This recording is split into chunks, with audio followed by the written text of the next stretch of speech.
안녕하세요. 거룩함. 이 단어 들으면 뭐가 떠오르세요? 뭔가 좀 딱딱하고 나와는 거리가 먼 그런 느낌 아니신가요?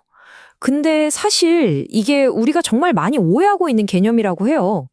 자, 오늘 저랑 같이 이 거룩함의 진짜 의미가 뭔지 한번 제대로 파헤쳐 보겠습니다. 자, 그럼 좀 엉뚱해 보이는 질문 하나 던져볼게요. 여러분, 예배 시간에 연주하는 기타가 피아노보다 덜 거룩할까요? 에이, 설마요. 무슨 악기 가지고 그러냐. 다들 이렇게 생각하시겠죠? 근데요, 바로 이 질문에 우리가 거룩함을 얼마나 잘못 생각하고 있는지 그 핵심이 숨어 있습니다. 이게 그냥 제가 만들어낸 얘기가 아니고요. 실제로 어떤 교회에서 있었던 일이에요. 청년들이 막 기타랑 드럼 치면서 뜨겁게 찬양을 드렸나 봐요. 근데 예배가 끝나자마자 어른들이 그 청년들을 부른 거죠. 너희들 그 시끄러운 음악, 그거 거룩하지 않아 하면서요. 결국 그 청년들 마음에 큰 상처를 받고 교회를 떠나버렸대요. 와, 거룩함에 대한 오해 하나가 이렇게까지 사람을 아프게 할 수 있는 겁니다.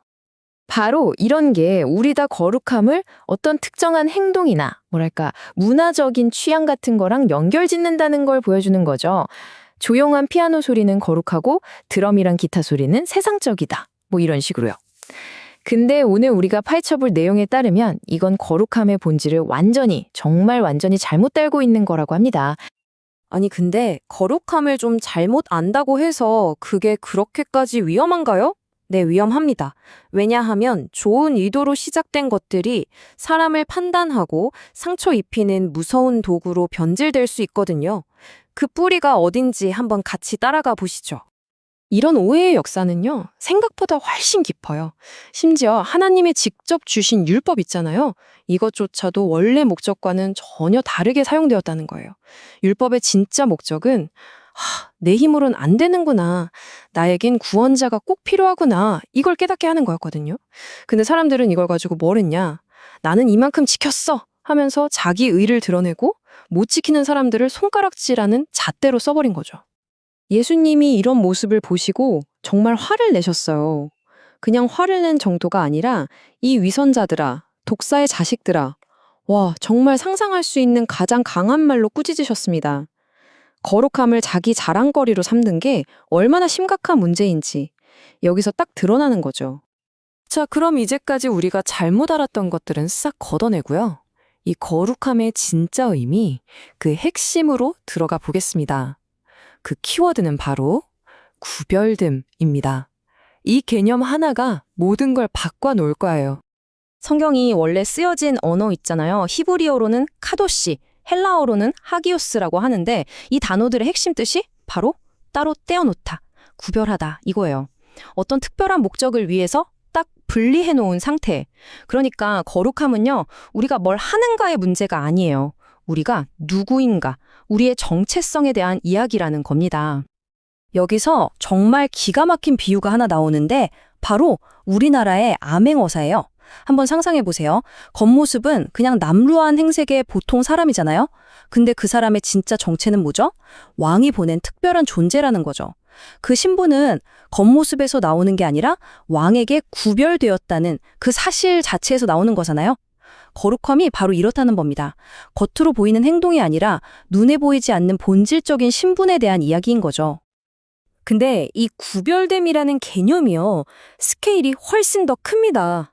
놀라지 마세요. 이건 세상이 처음 만들어지던 그 순간 창세기 1장까지 거슬러 올라갑니다. 한번 상상해 보세요. 아무것도 없고 모든 게 뒤섞여서 혼돈스럽고 깊은 어둠만 가득했던 바로 그 태초의 순간을요. 그때 하나님이 제일 먼저 하신 일이 뭘까요? 바로 빛이 있으라! 이 말씀이었어요. 이 한마디에 빛과 어둠이 쫙 갈라졌습니다. 이게 바로 새삼의 첫 번째 구별이었던 거죠. 자, 바로 이 지점에서 모든 퍼즐이 맞춰집니다. 거룩함이란 건 우리가 생각하는 것처럼 어떤 도덕적으로 완벽한 상태가 아니에요. 태초에 하나님이 빛과 어둠을 나누셨던 것처럼 혼돈 속에서 질서를 만드는 그 구별됨, 그 자체라는 겁니다. 정말 놀랍지 않나요? 자, 그럼 이 어마어마한 우주적인 구별을 이제 우리 개인, 우리 한 사람 한 사람의 내면으로 한번 가져와 볼게요. 그 태초의 빛이 만약 우리 마음속으로 들어온다면 과연 무슨 일이 벌어질까요? 생각해 보세요. 깜깜한 방 안에서는 바닥에 먼지가 얼마나 쌓였는지 알 수가 없잖아요. 근데 갑자기 창문으로 햇빛이 쫙 들어오면 어때요? 공기 중에 떠다니는 먼지까지 다 보이죠. 우리 내면도 똑같아요. 빛이신 예수님이 우리 안에 들어오기 전에는 내가 그냥 어둠 그 자체라서 내 안에 어둠을 몰라요.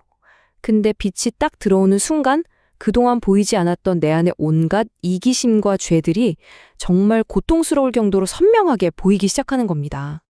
위대한 신앙의 인물 사도 바울도 똑같은 경험을 했어요. 그가 남긴 이 고백을 보세요. 아, 나는 정말 비참한 인간이다. 이건 그냥 하는 말이 아니라 정말 처절한 절규였어요. 바울이 다른 사람보다 특별히 더 나쁜 사람이어서 그랬을까요? 아니요. 그게 아니라 그 안에 들어온 빛이 너무나 밝았기 때문에 자기 안의 어둠이 그만큼 더 뚜렷하게 보였던 겁니다. 그런데 여기서 정말 생각지도 못한 반전이 나옵니다. 우리가 보통 생각하는 거룩함은 어둠이 하나도 없는 깨끗한 상태잖아요. 근데 그게 아니라는 거예요. 거룩함이란 바로 내 안의 빛 때문에 내 어둠을 고통스럽게 마주하고 그것과 씨름하는 상태 그 자체라는 겁니다. 이 내면의 전쟁이야말로 역설적으로 내가 거룩하게 구별되었다는 가장 확실한 증거라는 거죠. 와, 좋습니다. 그럼 내 안에서 이런 빛과 어둠의 구별이 일어났다는 걸 깨닫는 순간 우리 삶은 어떻게 달라질까요?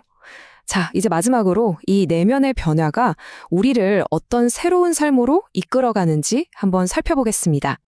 이 과정을 비유하자면 마치 순금을 만들기 위해서 불로 불순물을 계속 걸러내는 것과 같아요. 첫 단계는 인지입니다. 빛 때문에 내 안의 이기심을 똑똑히 보는 거죠. 그러면 자연스럽게 내 힘으로는 안 되는구나 하고 내 자신에 대한 믿음을 버리게 돼요. 그럼 어떻게 될까요? 오직 하나님만 붙들게 되겠죠? 그러다 보면 나를 위한 욕심들이 점점 힘을 잃고 마침내 내 삶의 목적 자체가 완전히 바뀌는 자리까지 가게 되는 겁니다.